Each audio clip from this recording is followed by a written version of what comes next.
morning. I'd like to call this meeting to order, and I'd like to begin by acknowledging that we are in Treaty 1 territory and the traditional homeland of the Métis Nation. My name is Carrie Linklater. I'm your chairperson today, and I'm joined on the panel to my left, Linda McFadden, and my far left, Lynn Nesbitt. Our city assessor today is Lindsay Wareham, and our admin secretary is Fidel Aziz. We will be hearing applications for revision of the assessment roll in accordance with the Municipal Assessment Act. The matters for which revision is requested have been described in each application, and we will limit discussion to those matters. Statements that applicants or the assessor make at this hearing are sworn testimony, and anyone speaking to the matters must be sworn in. Be advised that comparison of assessments of properties are not considered evidence of market value by the board. The board is appointed annually by City Council and is independent of it and the city administration. It makes its decisions on the basis of the evidence provided at this hearing and issues a written order that will be mailed to all parties as soon as possible. Please note that the board's decisions with respect to an application may be appealed to the Manitoba Municipal Board if the matter pertains to assessed value or classification, or to the Court of Queen's Bench if the matter pertains to the application of exemptions from taxation. Should you wish to appeal, information on how to do so will be included with the board's order. With respect to the hearing process, I will confirm the matters to be addressed with each applicant. Following the swearing in, we will then have the assessor's testimony followed by questions that the applicant may have, and then the applicant's testimony followed by questions. Each side will have an opportunity to summarize if they wish. Once all the evidence about an application has been brought forward, the applicant may leave. The process will repeat for each item on the docket today. The session will close after all the applications have been heard, and the board will deliberate in private and make its decisions. You will receive the order by registered mail as soon as possible, and as information, all public hearings are live streamed, recorded, and will be part of the public record.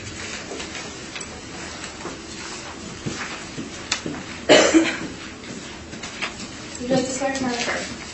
Please state your full name. Lindsay Elliott. And do you swear the evidence you're about to present is a true story, truth, and nothing but the truth, so help you God? Thank you. Hi. Please state your full name. Marcelo Navarro. And do you swear the evidence you are about to present is the truth, the whole truth, and nothing but the truth, so help you God? I do. Thank you.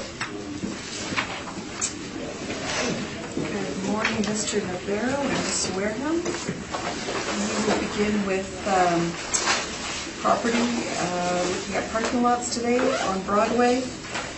And our first item, I see we have a non-co-op. Yes.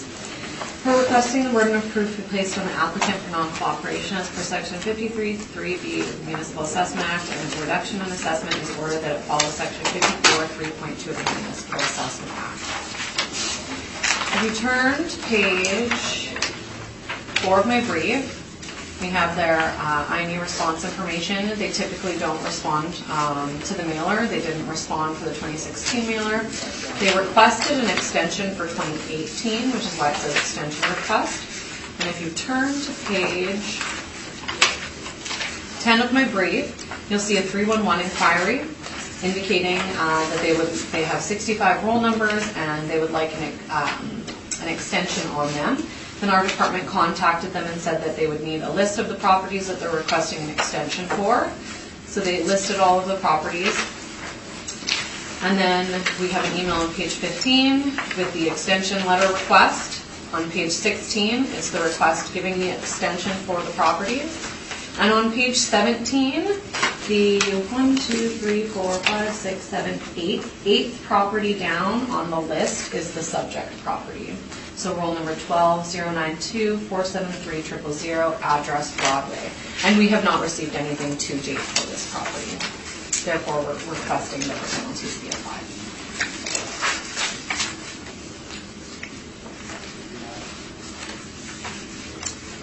Questions, Mr. Navarro? I do not. If there is no response, then there is no response. Okay. Any questions? Any questions? Okay. Did you wish to present any evidence, Mr. Navarro? No. I'm Accepting it? I'm accepting it. Okay. Yeah.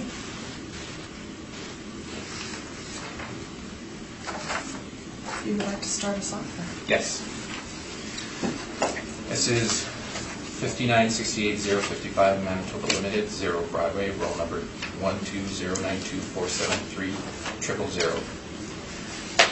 If you turn to page 2 of the brief, you can see an overhead shot of the property.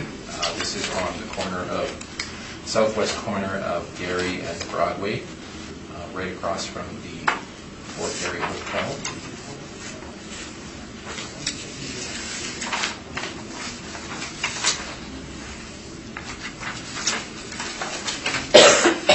If you please turn to page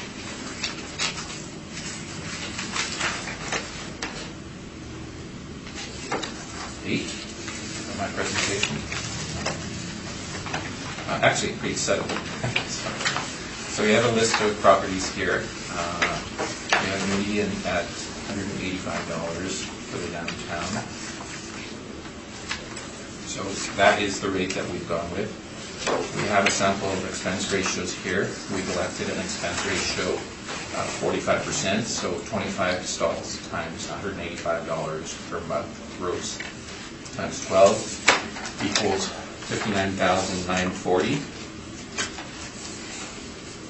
Expense ratio of 45%, that's $26,973, gives us a net operating income of $32,967. And we've applied a capitalization rate of 5%. Our reason for presenting this at 5% is that, again, we have no evidence that the cap rates have changed. We looked at the downtown office sector primarily because that is the predominant sector in the downtown. And we've seen very little change in terms of capitalization rates. This is a rather small lot. It is only 7,801 square feet. So it is limited in terms of its potential for development. So we've applied a 5% capitalization rate. The city applies a 4.5 capitalization rate, which we think is maybe appropriate for some of the better located lots of better configured properties. So that would be larger properties, allowing for greater density, greater heights. If you turn to page 9, you'll see a summary of it.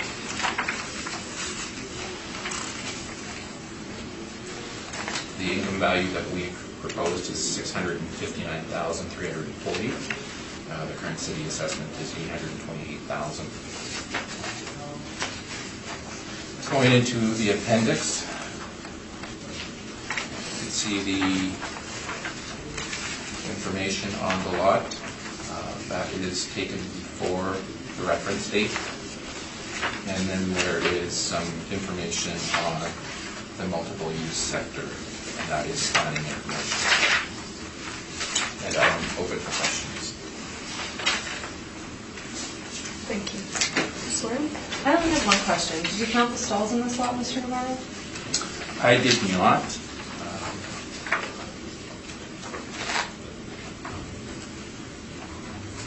If there are 30, I would actually trust your opinion. I've been out there and counted those stalls. I have not been out there. I was just wondering if you had. No. That's a question. Thank you. So we have, I believe,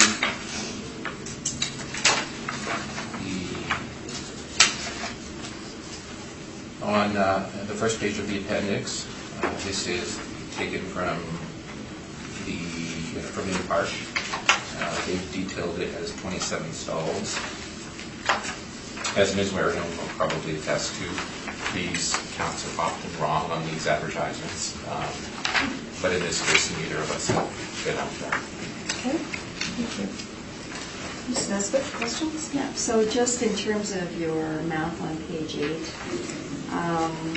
that 185 is a gross rate, Correct. so the net would be 83.25 Correct.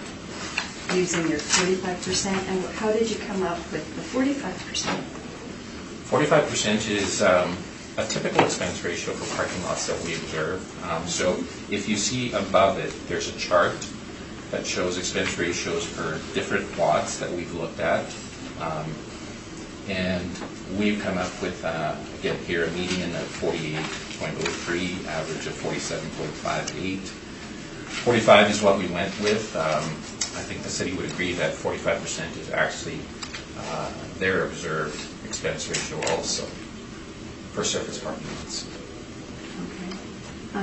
Is this lot paved or gravel? I believe it's unpaved. Does that make a difference in terms of expense ratio? You know, I've seen unpaved and paved lots, and I honestly, I don't think it makes a difference. Okay. If there's demand for parking in a certain area, people will park in it no matter what, even if it's unserviced, meaning no hydro. Okay. All right, thank you. Questions? I don't have any additional questions. Sorry, are there plugs or you don't know?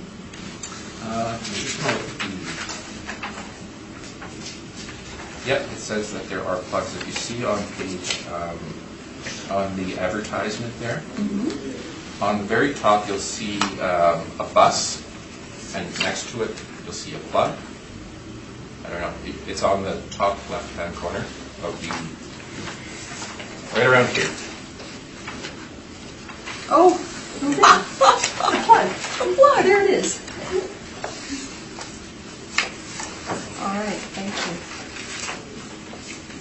That's all my questions. Ms. Warren, would you like to present? Thank you. As previously stated, we're looking at file number 19-2534, roll number 12-092-473-000. The address is Broadway. This is a service parking lot. I'm recommending to maintain a 2020 assessed value of $828,000. If you turn to page 2 of my brief, as previously stated, this is a surface parking lot located on the northwest corner of Gary Street and Broadway, right next to the Fort Garry Hotel. On page 3, you'll see subject property photos. On page 5, you'll see a list of land sales. The subject property is 7,801 square feet. We have a land rate of $106.14 a square foot. If you look on the above chart, we have some parking lot land sales as well as VCOM land sales. If you turn to page 6 of my brief, we have 30 stalls. I did not count this for the appeal, but our department did go and count it in a parking lot review in 2008, and we've had 30 stalls on this property since then. The owner hasn't been able to return a mailer to us to state what they think the stall rate is, so we are using the 30 stalls that we've always had on this property. We have a monthly net unit rent of $103.50 a stall. For this area of the downtown, we have a range of rates from $63 to $117. We have a 4.5% cap rate for a value of $828,000. On the bottom of my page 6, you'll see comparables. These are net per stall per month rates. On page 8, you'll see cap rate information. This is just general cap rate information. There are no parking lots in this chart. These are properties that have been reviewed by other companies. Parking lots are typically vacant land that vacant land doesn't sell with a cap rate, and it has less capital costs involved than improved properties. So we have a 4.5% cap rate on this parking lot for this cycle. If you turn to page 31 of my brief, you'll see, again, general cap rate information. Again, none of these are parking lots, but these are verified sales that our department has gone through, showing what improved properties typically have cap rates for. We have a range of cap rates for office that range from 5.1 to 6.54. For retail, they range from 3.1 to 7.4. For multifamily, they range from 4.03 to 5. And for industrial, they range from 4.97 to 8%. So again, our position is parking lots are essentially vacant land, which doesn't have a cap rate, and they have less capital costs and risk involved than an improved property, so we feel that the cap rate should be less. That's my presentation, and I'm happy to answer any questions. Thank you. Mr. Navarro?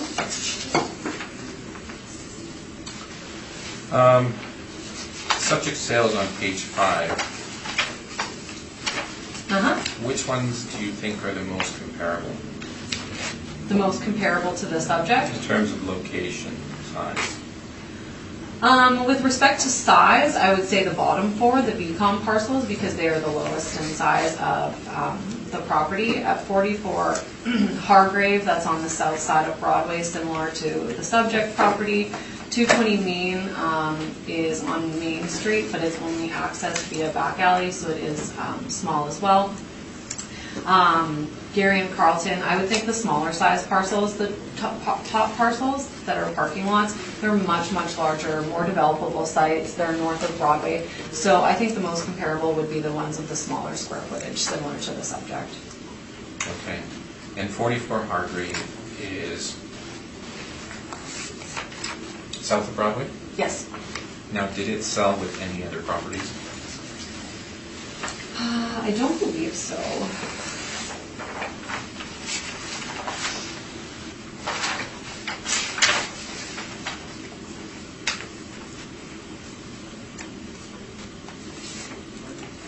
I don't think so, no. It was a single property sale.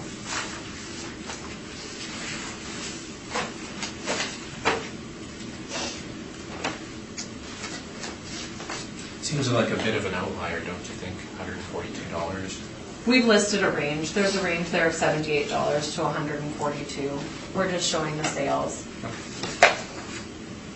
Those are my questions. Thank you. Ms. Naismith?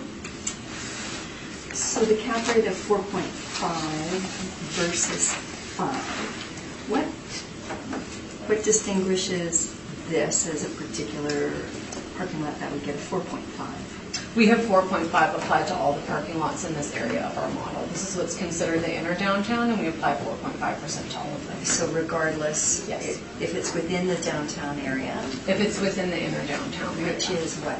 The What are inner- the boundaries?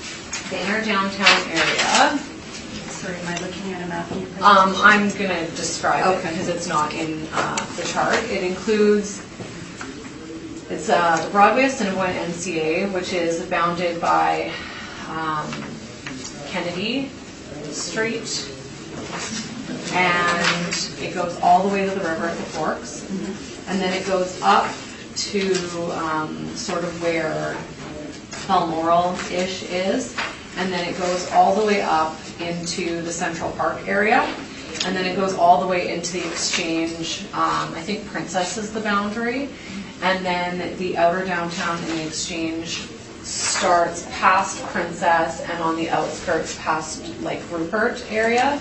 On Rupert at each side. So the inner downtown is quite a large area of the downtown.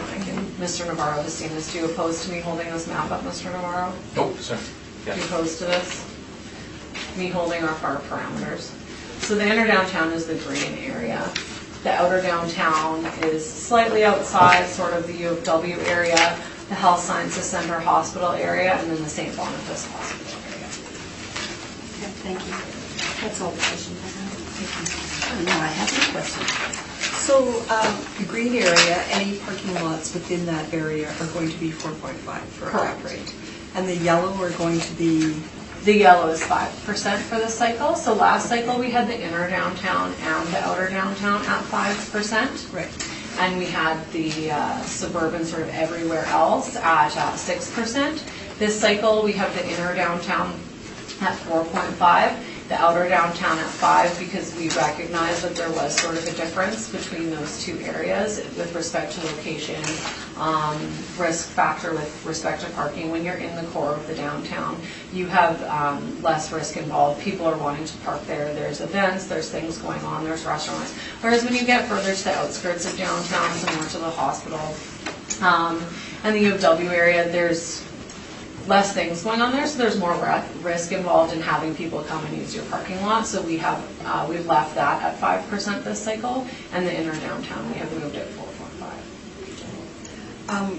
and this is the first time you've done, the city has done this, Done what? split between the inner and the outer. No, actually we had it like So that it's in always- previous cycles. Oh. Prior to 2016, we had 3 separate cap rates. In 2014, we had 3 different cap rates for each area, and in 2016 and 18, we had combined the 2 based on the information that we had. Thank you. Do either of you have a wish for a summation on this?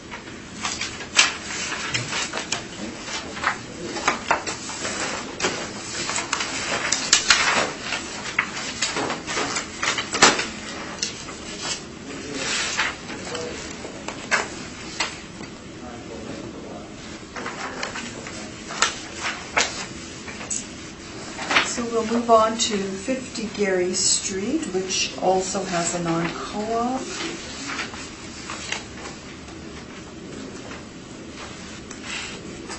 So the reason we're asking for non-cooperation on this one is if you look on page 10, the mailer that was submitted, they're calling it a vacant lot and that they have no rental income. Although the city is aware that this property is actually leased out to the city of Winnipeg and that there is a rental income. In previous mailers, this has been the city for some time. This is near the PP&D office, and it's PP&D staff parking, and I think customer parking because they have inspected.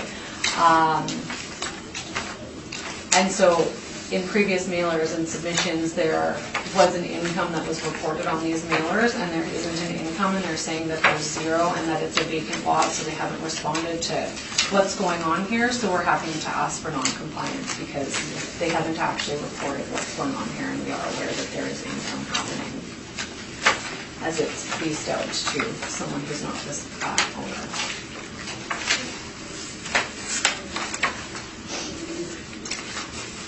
Mr. Rivera, do you have any questions?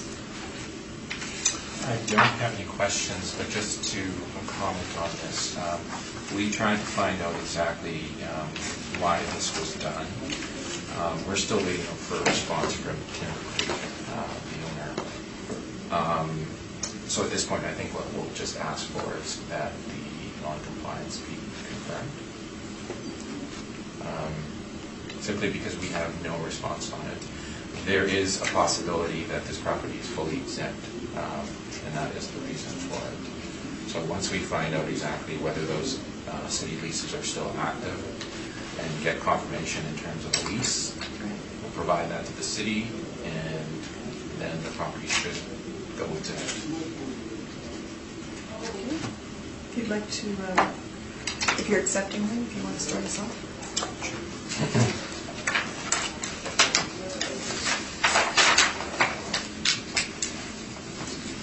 This is 50 Gary Street. The owner is 50 Gary Limited. Roll number 1209248600. On page 2, you can see the property. It has a slight irregular shape, not a perfect rectangle or square. It's on the corner of Assiniboine Avenue, southwest corner of Assiniboine, southeast. Corner of Assiniboine and Gary. Contains 39 parking stalls and has an area of $13,398. It's in the downtown living area. Subject sold in March 2013 for $800,000. The property was actually surplus land in the city of Winnipeg, and this was sold off to an owner who had intended to develop the property, but wasn't able to. And then this was sold a second time to the current owners. Now that sale is, I believe, it was either a share transaction, a part of another property, or a portfolio, or it was registered as a $1 sale. City of Winnipeg employees, they provide City of Winnipeg employees with parking. Has a 10-year lease with 2 5-year renewals at market rates.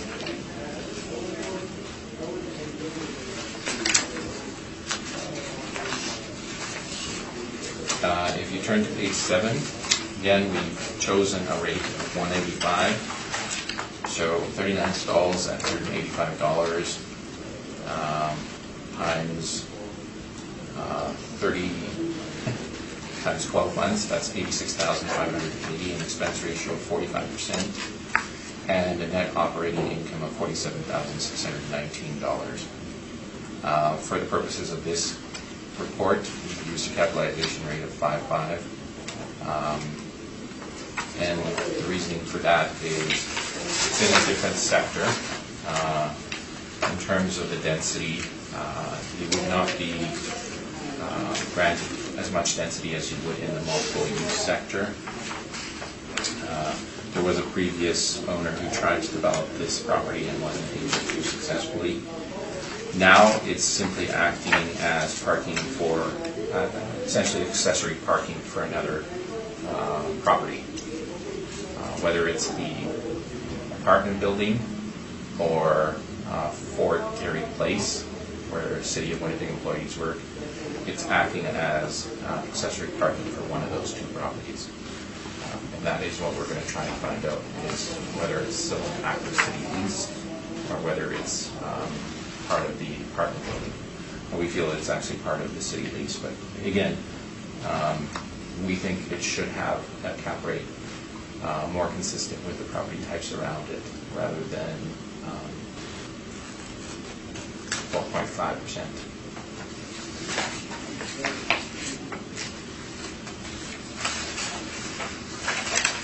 The remainder of the brief is just the income expenses that were submitted. And there is also a report on here regarding the City of Winnipeg and when they declared this as surplus land and agreed to sell it off.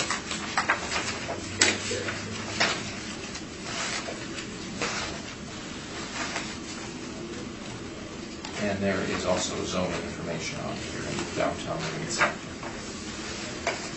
That is my presentation. I'm open for questions. Thank you. I have no questions, thank you.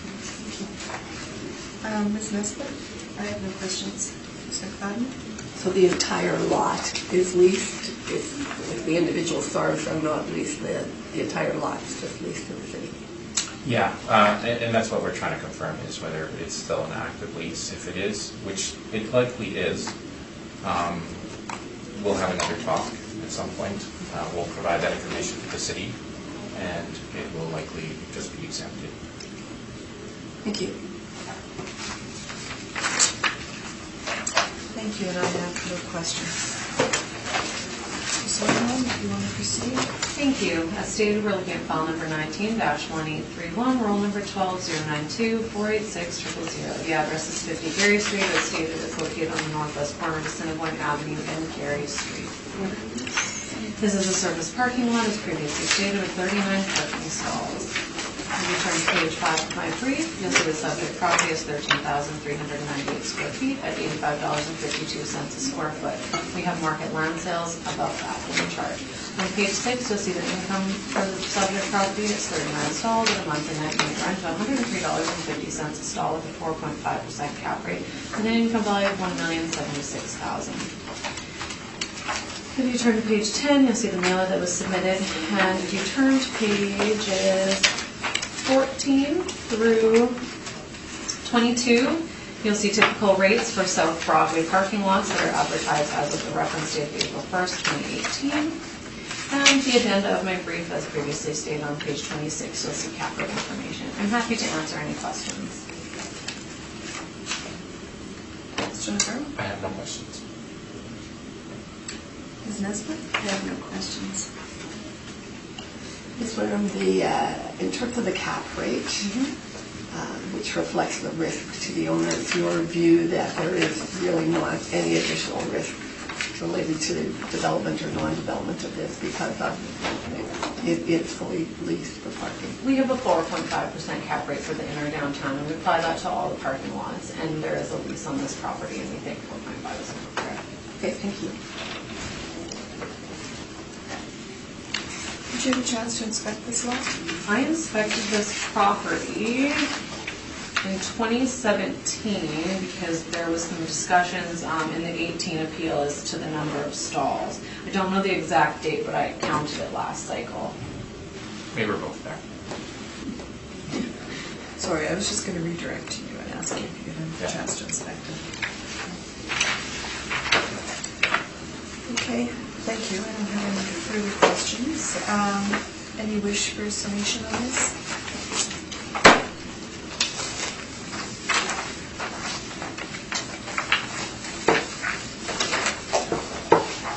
And we will move on to Smith Street.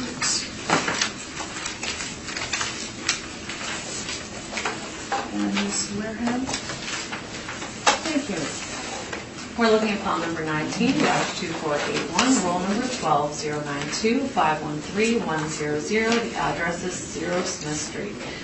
I'm recommending to maintain the 2020 assessed value of $1,275,000. This is a surface parking lot with 37 stalls, located on the east side of Smith Street, south of Broadway. If you turn to page 2, you'll see an aerial photo as just described. On page 3, you'll see subject property photos. On page 4, you'll see the subject property has a land size of 13,338 square feet with a land rate of $95.59 a square foot. Our land comparables are above that in the chart. On page 6, you'll see we have 37 stalls with a monthly net unit rent of $103.50 a stall with 4.5% cap rate for an income value of $1,021,000. We have my comparables on the bottom of page 6. The mailer that was submitted to the City of Winnipeg can be found on pages 10 through 16. The subject property details from Impark is Donald and Broadway, lot 90. They charge $160 a stall, and they have casual parking at this as well. And then there's a number of other Impark details for a number of parking lots on the south side of Broadway to show what typical rates are for those. Again, my addenda and cap rate information is on page 29. I'm happy to answer any questions.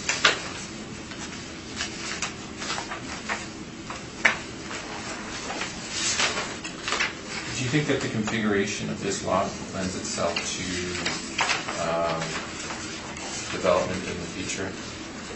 It does have an awkward configuration. I think it might limit development, but I don't think it prohibits it. Those are my questions. Thank you. Ms. Nesbitt? Yeah, Ms. Vernon, I'm looking at your page 6 and 7, actually, your workups. I have a different estimated value on your page 6 and 7 than your front page.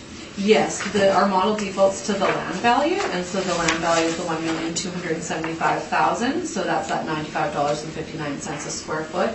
And if it was valued on income, it would be $1,021,000, and I'm defending the $1,275,000. So then the number of stalls and your cap rate, kind of irrelevant in this particular It's instance. just You're looking at secondary information. And it devolves to land value, and you just include because it comes up higher? Okay. So you think the income approach is undervalued? Essentially, yes. That's how our model has. And it's based on sale? The sale? The 2006, like what is, I guess I'm asking for more information about how it goes to land. How our model works is we come up with land values for all of our properties, whether they're vacant land or improved properties. We have a per square foot rate on all of our properties, and our model comes up with a land value for each and every one of our properties based on land sales that we have verified. So vacant land sales, not improved property sales. So our model looks at vacant commercial land, vacant residential land, multifamily land, and it applies land rates to similar properties. So we have a model for commercial land, and modeled commercial land rates would come up with this $95.59 a square foot, which is applied to the subject property.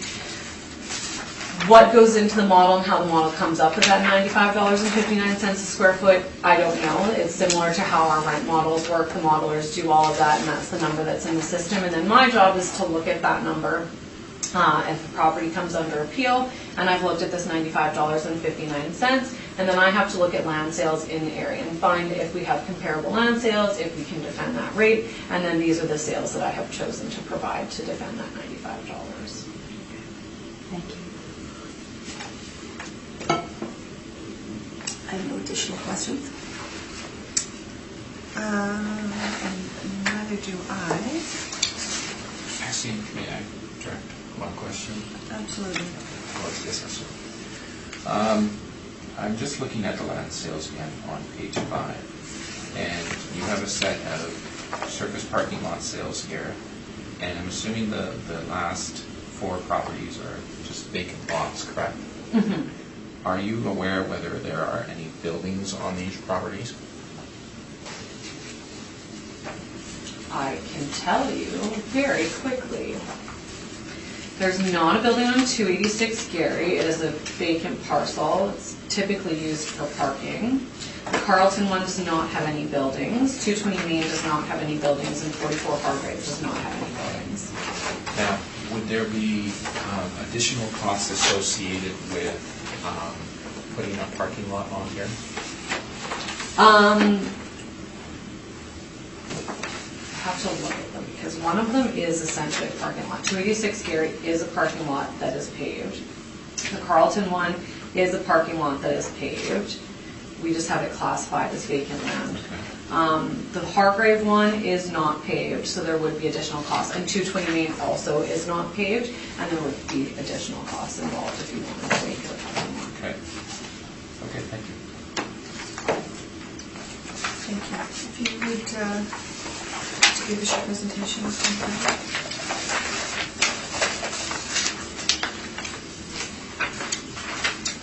This is H Street Holdings, 59 Corporation, 0 Smith Street, roll number 12-092-513-100. On page 3, you can see an overhead picture of the property, and you can see the configuration of the lot. So what I mean by it being kind of maybe not impossible to develop, but it would be harder to develop simply because of setback requirements. And the only type of access that you have is through this back lane into the property. So there is, I believe, no other access into this property other than through the back lane.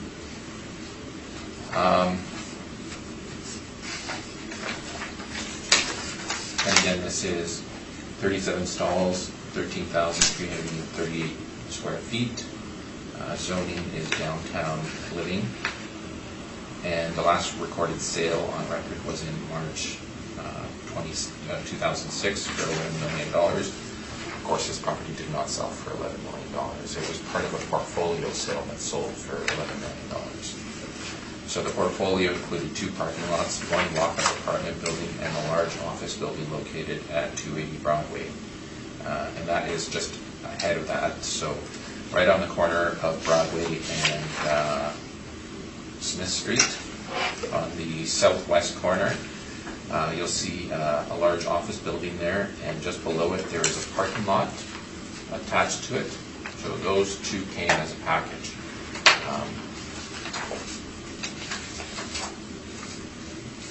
Along with several other properties. Page 6, we have some sale information there. On page 7, again, we're using a stall rate of $185 for 37 stalls. That's 12 months. That's $82,140. Expenses ratio of 45%. That gives us a net operating income of $45,177. And we are fairly close to each other. The only difference is the capitalization rate that we've applied to it, 5.5 versus 4.5. In the appendix, you'll see the information that was submitted to the City of Winnipeg.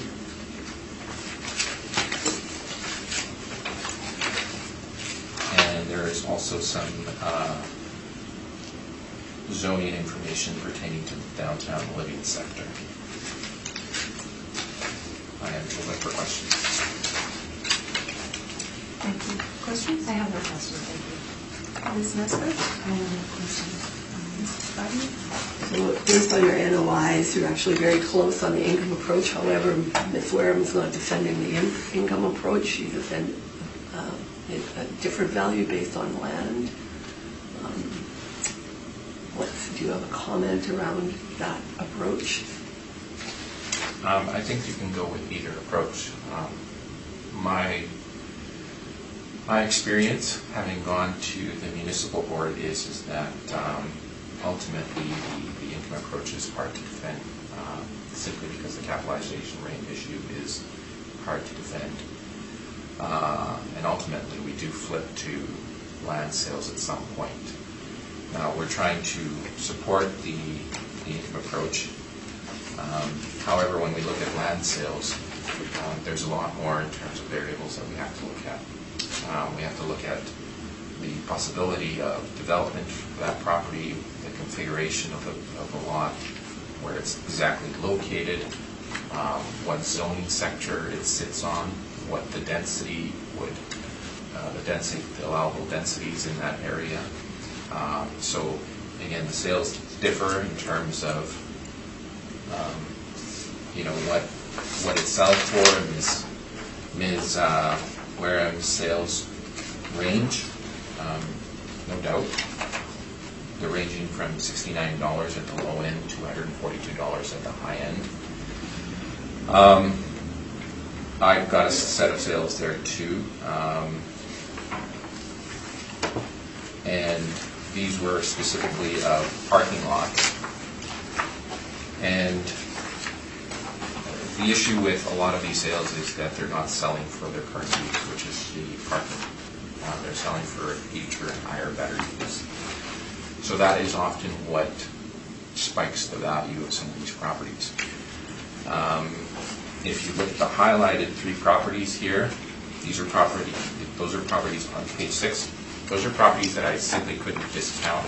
I had no way of saying that they weren't, except for 242 Hargrave, which we know became 225 Carlton.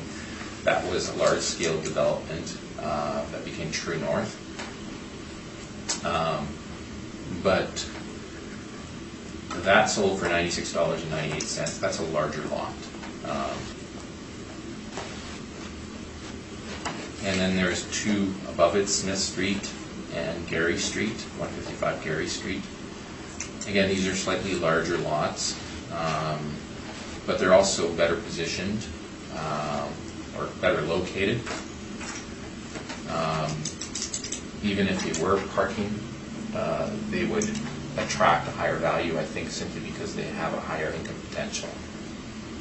Now, as to what they could become, I don't know. So, parking is very difficult.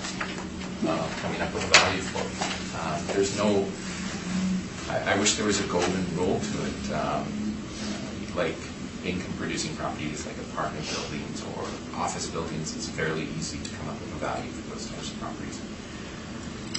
Parking is very difficult.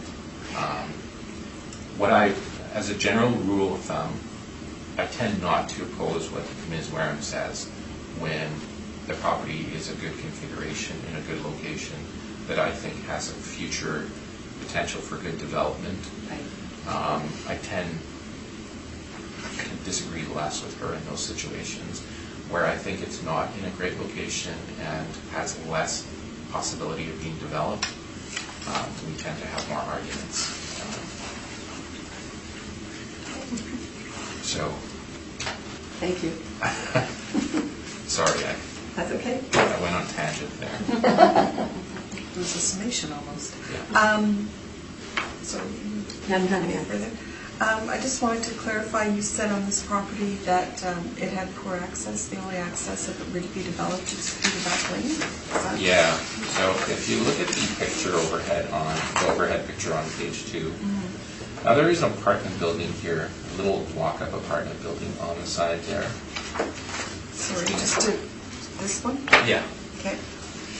And I don't know what Smith Street was configured like in the 1950s or whatever, or that property was built, and why they allowed that. But in today's world, I don't think a development like that would be allowed. Simply because it doesn't have the proper access. Again, there is only one access point. There is the access point behind 280 Broadway, which is another back lane, and you can come down that other back lane to get access into it if you miss the first one. I don't know if you've ever come off of the Midtown Bridge. Mm-hmm. It's a fast corner, so you can't miss that turn, or you can miss that turn quite easily.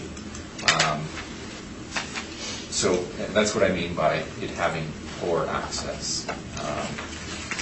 It's just its location makes it sometimes difficult to access. Today in the weather that we had, I would have needed to exercise a lot of caution to actually get in there.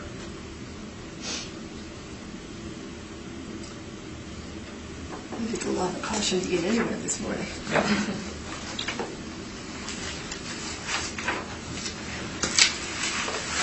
Thank you. Actually, I just want to redirect I'm just wondering then why this was assessed at land value and not just as a parking lot because of the accessibility to it is limited. All of our properties have a land value and an income value. And based on looking at the land sales, there's all sorts of land sales in the downtown that have a limited ability to access. As stated earlier when I talked about my land sales, 220 Main Street is on Main Street that has no access. It's between two buildings. It's a very small parcel. And the only access for that is to come off Graham and into the back alley. So when you're looking at land sales of properties that have sold, there are limitations with a lot of the land sales that do sell. And sometimes it's a good land sale that there's a great property that has good configuration, good size, but there's also land sales that don't have good access, that are small sizes, that have limited development potential, and they still do sell. So when I looked at these sales and the ones that we have, and a lot of them are older, and so when you time adjust those sales, they're much higher. Like none of these sale prices have been time adjusted, and we have a number of 2012 sales, 2014, 2015, 2016. So when you're looking at the sales, I found that some of these were quite comparable with respect to access and limitation of development. So that's why I felt that the land value that the model applied was defendable. And when we're talking about approaches to value, essentially what we're here to talk about market value, an estimate of what we feel market value is. I've presented the estimate of market value that the city has applied to this at $1,275,000. Mr. Navarro has submitted his estimate of market value. How we arrive at that is appraisal theory. There's 3 approaches to value: direct comparison, cost, and income. And what both of us have tried to do is to provide land sales to show, because clearly cost is not an appropriate approach to value for a parking lot, and income producing properties. Cost approach is typically for special use properties, newer properties that have less depreciation. So what both Mr. Navarro and myself have tried to do is come up with what we feel the estimate of market value is, and use 2 approaches to value with market evidence to defend those estimates of value.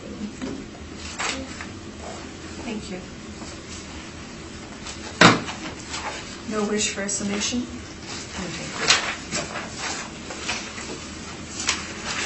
We will move on to 84 Carlton, which again has a non-co-op on it. We've requested we've requested non-cooperation on this property. They have submitted, if you turn to my page 10, they have submitted a mailer. They stated on page 11 that the mailer covers 2 roll numbers. They've submitted on page 13 that the mailer covers 2 roll numbers. Their letter on page 14 indicates that the mailer covers 2 roll numbers. If you turn to page 16, none of the information is broken out. This parking lot has plugs. They don't have any of their utilities broken out. They don't have any of their information. They don't have any sort of column, because we have accepted multi-roll submissions if they have a column indicating what the parking lot is, where they've attempted to separate them out. They have not done so in this situation. They've submitted their mailer like this in the past. If you turn to page 23, the mailer is almost identical from last cycle from the 15 mailer. Again, their costs aren't broken out.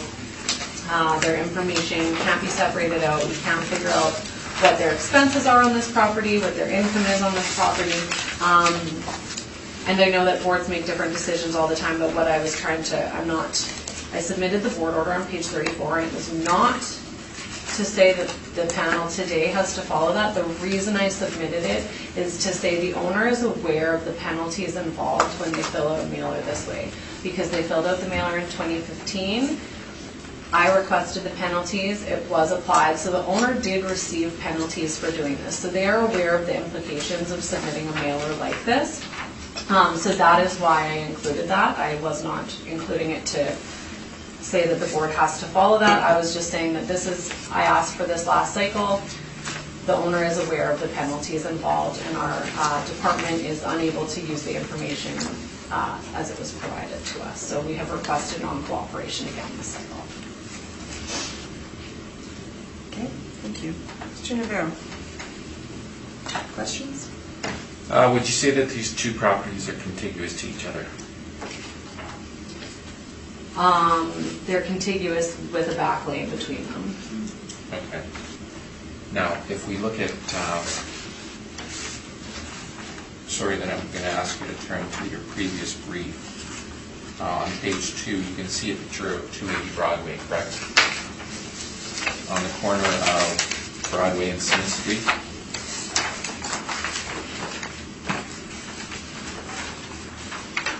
What are we looking at? Page Are we looking 2. at Smith or Yeah. Broadway? Okay. Okay. Okay. So you can see the previous brief on the corner of Smith and Broadway, 280 Broadway, and you Okay. can see that there is one roll number there between those two properties, correct? Okay. You know that property, I assume 280 Broadway? Like the office building? Yeah. Okay. Now, there is also a back lane separating them. Yes. They are contiguous to each other. Uh-huh. But in that case, there was, I'm under oath, there was no penalty applied to it. They The didn't- reason being that they are under one roll number. They didn't submit, but they submitted a mailer that was strictly for parking. They didn't submit a mailer that had any expenses with respect to a building. So they submitted a mailer and said 280 Broadway had 50 stalls and 0 Smith had 37 stalls. So our department, they've submitted a mailer for only parking income and expenses. So I was able to calculate with the stall counts they gave us and the income and expense information that they gave us, I was able to come up with an NOI per stall because it was based solely on the parking for both of those roles, not the income of the building. If you pull up the IME mailer for 280 Broadway, that's an office building. You're not going to have, if you look on my page 14, because we're going back to another, this is revenue parking monthly. It doesn't have a rental revenue. It doesn't have a tenant rent roll for the building. This is a mailer that is strictly for service parking. So that's why the penalties weren't applied, because this wasn't a combined mailer that has two different property types on it. The information on the subject property is different because this is a mailer for a building with tenants, rental, commercial income, and building expenses that relate to the operation of an office building, not expenses that relate to the only operation of a surface parking lot. These are very different. Would you not agree, Mr. Navarro, now that you've reviewed the mailer of the Smith Street property? I would agree. Will accept.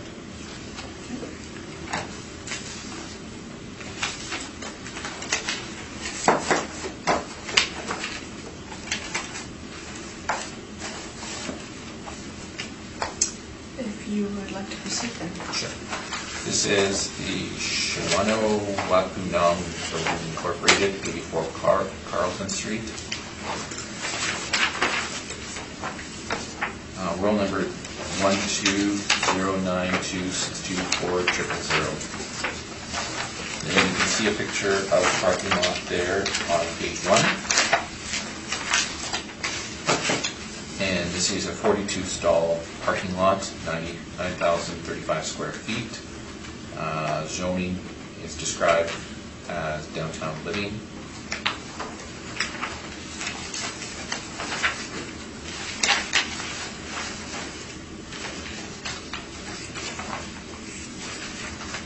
And on page 6, you can see some sales here of parking lots that we have looked at. The average is $79.97. The median is $64.35.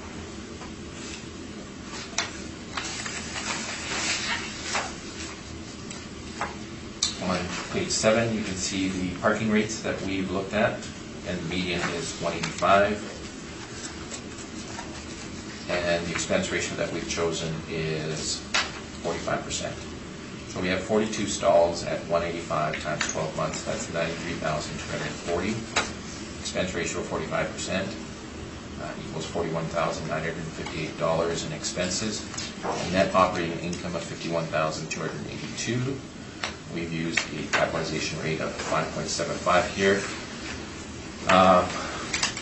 The reason that we've done this is that the subject is located in the downtown living sector and not in the multiple use sector, where we think the 4.5% cap rate is too aggressive in this area. Also, please note that there is no indication that there is any intent to redevelop this site in the near future. In addition, the subject lies within an area of the downtown living sector that restricts height and density. We have therefore added an additional 25-point upward adjustment to the cap rate, base of 5.5 for the downtown living sector. The reason for that is to protect the sight lines, I believe, of the legislature. So they restrict height and density in this particular area, and that area exists, I believe, east or west of Donald Street and south of Broadway, all the way to Assiniboine and to the legislature.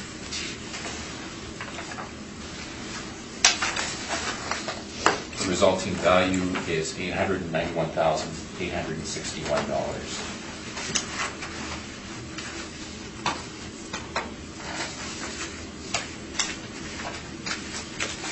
And I've included the income and expense information, which we've already gone over, and the zoning.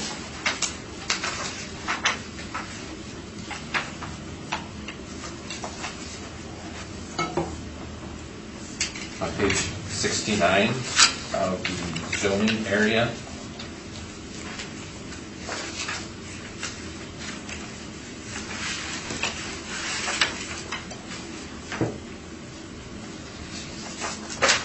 you can see the particular, actually that's just the downtown living sector. Sorry, page 65.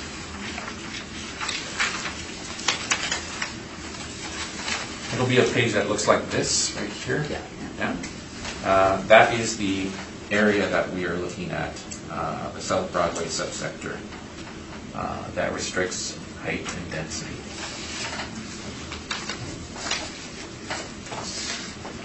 That is my presentation, and I'm open for questions. Thank you. I have no questions, thank you. Ms. Nesbitt? Just in terms of the stalls, you verified that there's 42 stalls? I actually have been here. I think last summer, I believe. No, not last summer. It would have been prior to the 2018. So I have been here. I've counted the stalls. I think Ms. Warren has also counted the stalls. I don't think that there's a discrepancy in stall counts anyways. Okay. Don't know that yet. All right. Thank you.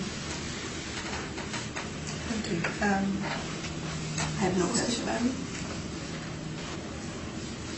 Just out of curiosity, page 65, the height and density that you were talking about, Yeah. when did that come into play? Is there a year on it?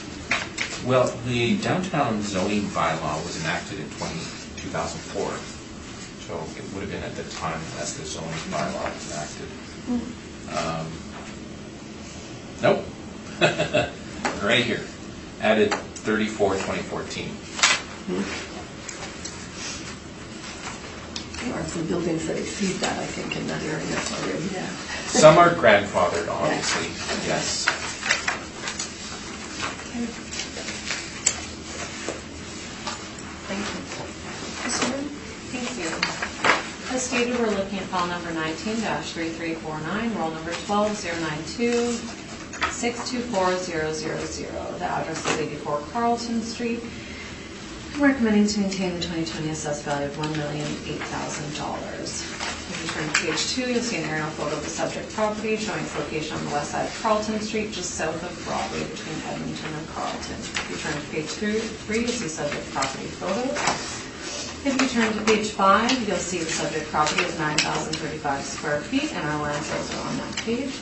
If you turn to page 6, we have an income value of $1,008,000, and the value in 2018 was $917,000, so a 10% increase from 2018. We have 42 stalls, as we did in 2018. We have a monthly net unit rent of $90 a stall. In 2018, we used $91 a stall. We have a cap rate of 4.5% for this cycle, and in 2018 we had a 5% cap rate. So in 2018 there was a value of $917,000, which was not appealed to the municipal board, and the value is a 10% increase, which is in line with properties from 2018 cycle to 2020, and we have a value of $1,008,000. On page 6 at the bottom you'll see our comparables for parking lots on a per stall rate. We've already gone over the income and expense information. On page 36, you'll see the subject property details. They have evening parking and evening and weekend casual parking as well. On pages 38 through 46 of my brief, you'll see typical parking and gross rates for properties that are on the south side of Broadway. And again, at the back of my brief, you'll see the addenda that the city puts in, and on page 50, you'll see cap rate information. I'm happy to answer any questions.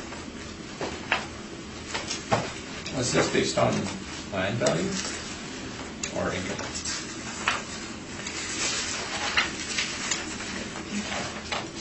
We have two values here.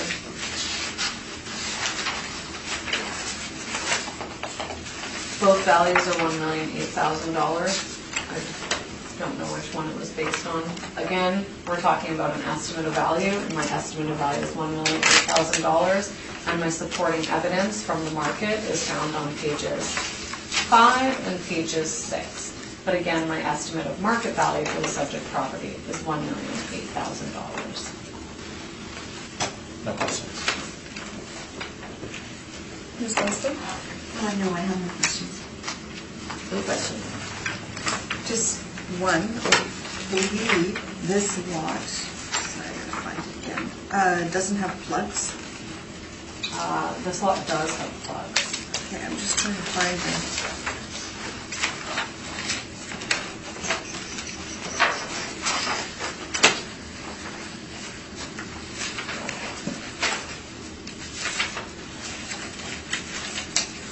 Okay. Yeah, sorry, I was looking at 80 Carlton that has some plugs. No questions. Did either of you have a wish for a submission on this? No, thank you. And we are going to take a 5-minute break.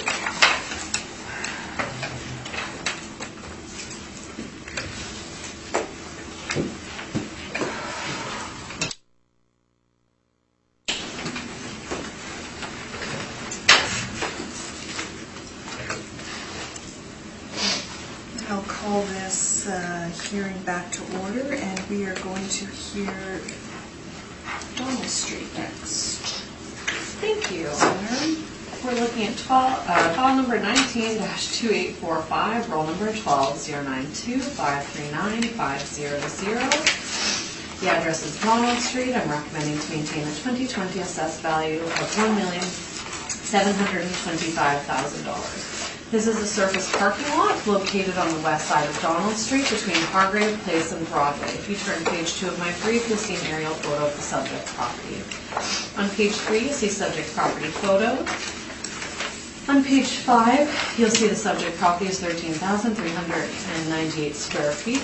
Oh, that is wrong. It is 18,000. There's a typo. My apologies to the panel.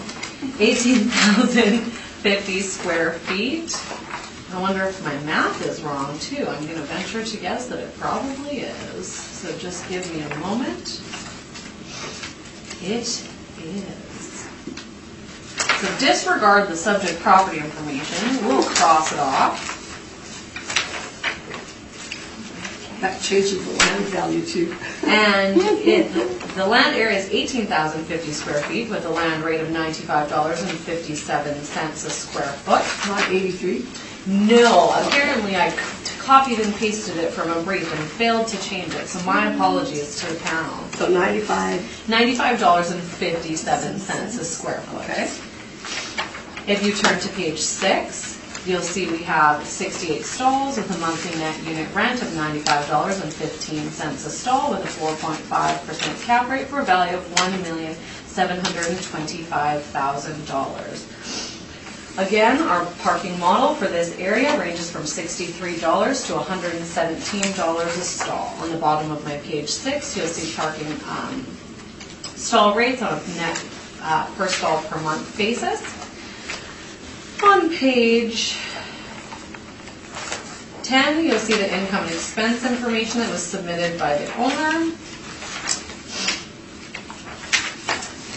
On page 19, you'll see the in-park details for the subject property. They charge $185 a month, $210 a month, and $195 a month.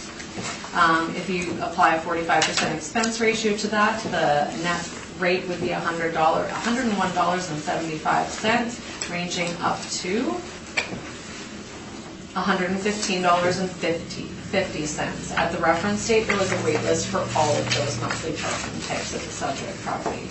This property is paved and has clubs. They also offer casual parking.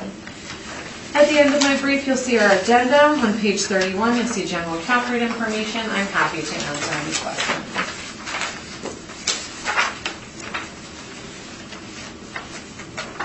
I have no Thank questions. you. Ms. Nesbitt? The number of stalls have been verified, 68. I don't think I've counted this one.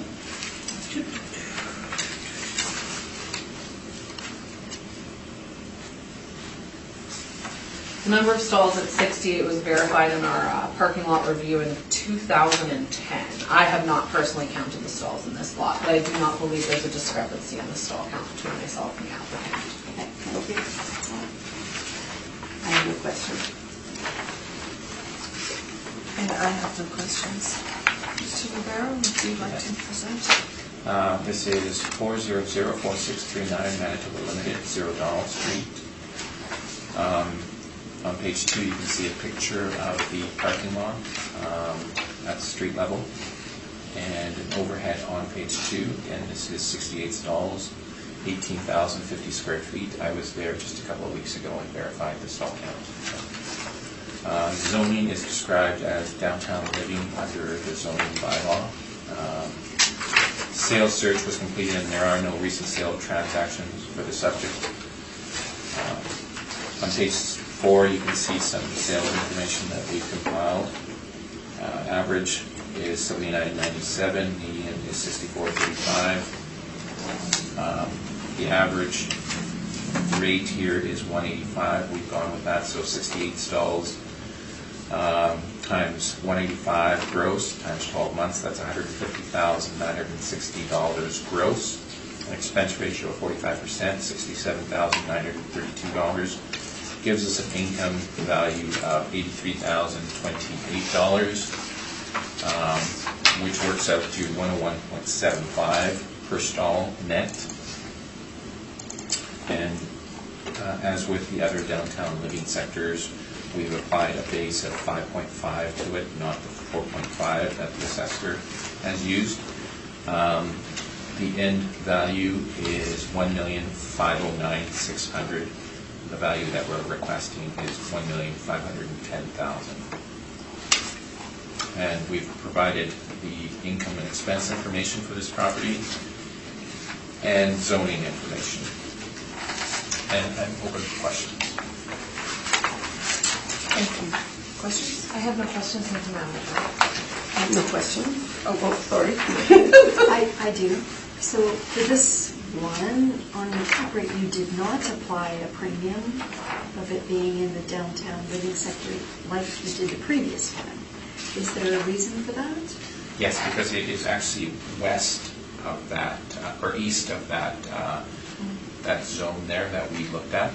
So if you can turn to the zoning section of the appendix on page 65. Okay. Okay. Yep. You can see the outline of the area there. Yes. So for the downtown living sector, we've applied a base rate of 5.5. Gotcha. Okay. Now, Oh, it's just the one by the ledge. Right. yeah. Gotcha. Thank you. That's it then. Any more questions? Just one question, Mr. Navarro. Did you bring this parking lot before the board last cycle? I'm not. I just got a nod from. Yes. There's so many of them, I don't remember them all. I'm just going to redirect Ms. Wareham. What was the previous item 2018 on this property? The 2018, I made a recommendation that was accepted at $1,485,000.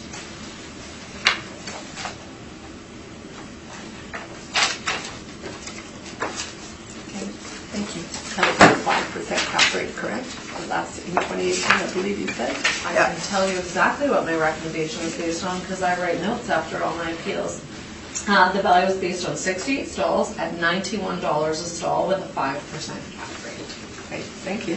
You're welcome. 60 stalls? 68. Oh, I thought you said 60. I was thinking, Sorry. Your I was told happened. today that I mumble, so that's probably why you can't hear what I'm saying. I don't think you mumbled. Oh, good. I was told by my partner that he can't hear me because I mumble all the time. You're probably deaf. Sorry. Well, there's a difference between muttering under your It's an breath. issue with men. They don't like to admit that. Mr. Navarro, are you feeling outnumbered this morning? No, I actually live in a household of women. And I live in a household of men. Oh, my goodness. Yeah. If you would like to proceed. Perfect. I was going to ask if you could slow down just a bit, because I can't write that fast. Absolutely. I'm more than happy to. I'm here to Thank make you. this as easy as possible on everyone because if we all have a nice, friendly, calm hearing, it makes for a nice day. So the file number for this property is 19-2849, roll number 12-092-693000. This is 65 Kennedy Street. And this is a surface parking lot. And I'm recommending to maintain the 2020 assessed value of $504,000. This is a surface parking lot as stated, located on the east side of Kennedy Street, just south of Broadway. If you turn to page 2 of my brief, you'll see an aerial photo of the subject property. On page 3, you'll see subject property photos. On page 5, you'll see the subject property has 6,031 square feet at a rate of $83.57 a square foot. On page 6, you'll see the income valuation summary with 21 stalls at a monthly net unit rent of $90 a stall with a 4.5% cap rate for a value of $504,000. On page 7, we have the income valuation summary. On page 10, you'll see the income memo that was submitted by the subject property owner. And on pages 13 through 21, we have in-park details of typical monthly rates, or I should say parking management company details of typical monthly gross rates for parking in the area south of Broadway. And on page 25, you'll see cap rate information. That's my presentation, and I'm happy to answer any questions. Thank you. I have some questions. Ms. Nesbitt, any questions? I just one question, and it goes back to the land value. The last property and a number of properties we've looked at have had land values of that $90, 90-something. And a couple have had this 80-something. What's differentiating, and you're using the same comparables for each one? The same comparables are chosen because these are the comparables that I have Right. comparable in the downtown. Our model applies different land rates for a variety of reasons. The size of the parcel, economies of scale, our model, it's similar to our rent model for improved properties. You always see sort of different rental rates, and it sort of ranges based on those things. Our land model is the same way. Okay, thank you.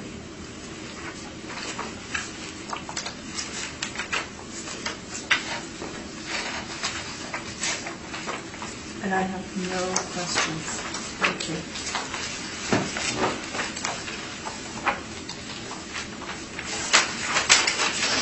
Mr. Navarro.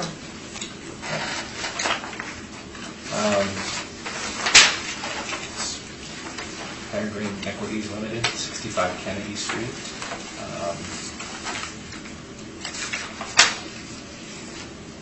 On page 1, you can see a picture of it from street level and then overhead. It is right across from the legislature. And there are 21 stalls, 6,031 square feet. It's located in the downtown living area. On page 6, you can see a sample of sales here. These are all surface parking lots. And the average is 79.97, and the median is 64.35. On page 7, you can see our comparable parking rates. These are gross rates, and the median is 185. On page 8, expense ratios. The expense ratio that we've elected to use is 45%. So we have 21 stalls at $185 on 12 months. That gives us an income of $46,620 gross, expenses of $20,979, and a net operating income of $25,641. Again, this property is located within that area that we've mentioned on 2 prior properties. So we've elected a 5.75% capitalization rate on it. It gives us an income value of $445,930. So the value that we're requesting is $446,000. In the appendix, you can see income information that was submitted by the owner, and also downtown zoning information. And I am open for questions. Thank you. Any questions for Courtney? Just a quick one. Looking at your direct comparison approach, you've chosen to use $92 a square foot. Can you explain how you arrived at that number?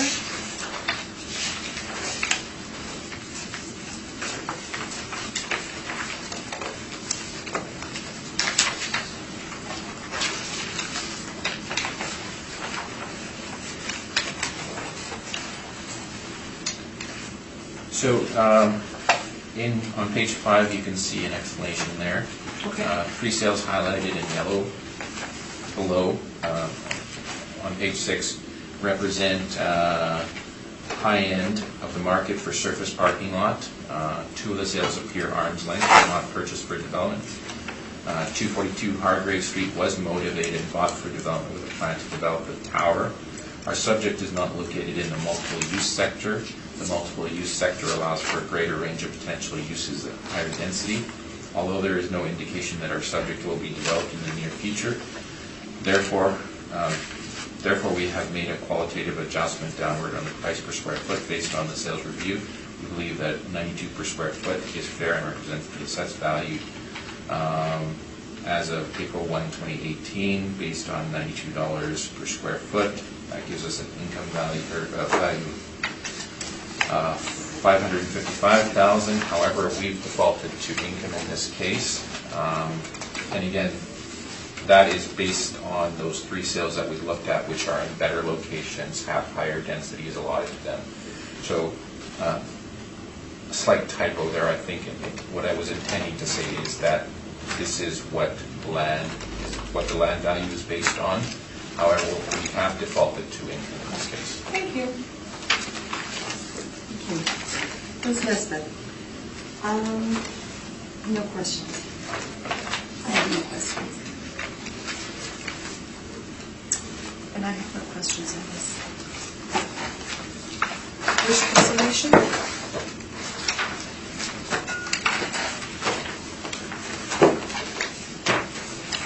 We'll go on to our last property on Broadway. We're looking at file number 19-2462, roll number 12-092-505-500. The address is Broadway. This is a surface parking lot, and I'm recommending to maintain a 2020 assessed value of $617,000. This is a surface parking lot located on the southeast corner of Broadway and Donald Street. I inspected this property on December 22nd in 2015. On page 3, you'll see subject property photos. On page 5, you'll see the subject property has 5,812 square feet with a land rate of $106.16 a square foot. On page 6, you'll see that this parking lot has 24 stalls with a monthly net unit rent of $96.45 a stall, with a 4.5% cap rate for a value of $617,000. On the bottom of my page 6, you'll see income comparables on a net per stall per month basis. On page 10, you'll see the income and expense mailer that was submitted by the subject property owner. On page 17, you'll see the in-park details for the subject property, showing it has casual parking as well as monthly parking. This parking lot is paved and has plugs. On pages 19 through 25, these are in-park details for lots that are on the south side of Broadway, showing what kind of casual and monthly rates are charged. And on page 29, you'll see general cap rate information. I'm happy to answer any questions. Thank you. Thank you. Mr. Navarro, questions? No questions. Elizabeth? I have no questions. And I have no questions. And neither do I. Whenever you're ready, Mr. Navarro?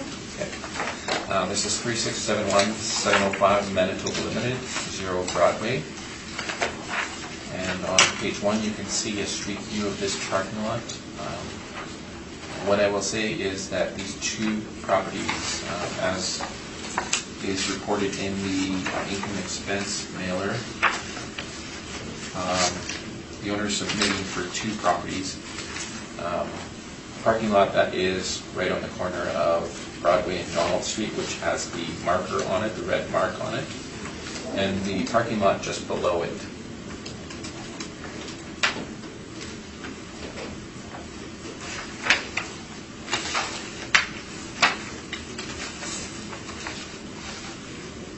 And there are 24 stalls on this. I inspected this parking lot sometime before Christmas also, so there are 24 stalls here. Property sold in 2004 for $1 million, but again, this was a multi-row sale that included two parking lots.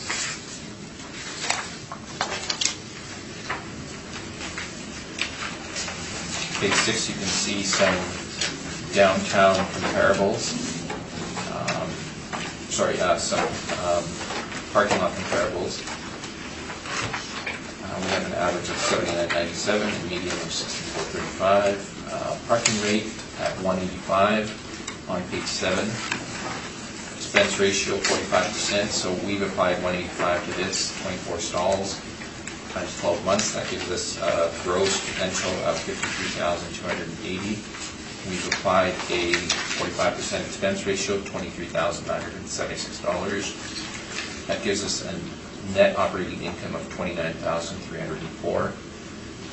For the purposes of this report, we've applied a 5.5% cap rate. And the end value is $532,800. So we're asking for $533,000. In the appendix, you can see the information that is submitted by the owners, and beyond that, you will also see the same zoning information that you've seen on some of the other groups. I'm open for questions. Thank you. Questions? I just have one thing, Madam Chair. All the properties we've looked at today, Mr. Navarro, have been in the downtown living sector, with the exception of the first property that we dealt with and this one. And on the first property, you indicated that you used a 5% cap rate because it was zoned multiple use and not downtown living, and that you were using 5.5 as the base for downtown living. The subject property right now is multiple use, yet you've still chosen to use that 5.5%. Can you explain that choice based on the difference between the first property that was zoned multiple use where you used the 5%? Is it zoned? Yes, if you look at the front page of my brief, the zoning is on multiple use. Because it is on Broadway, similar to that first one.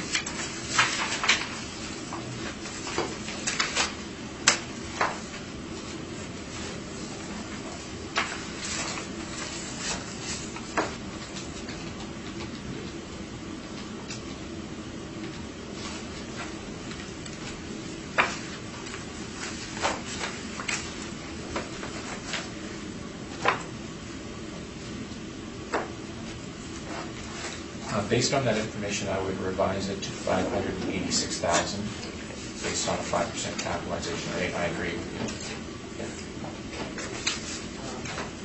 you. Good catch.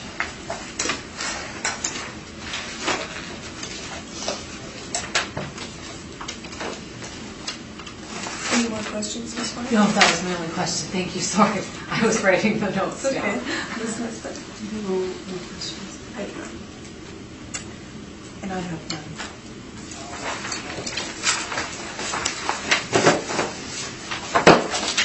And this concludes our hearing for today. Thank you very much for being here for your time. Thank you for your time. Yeah.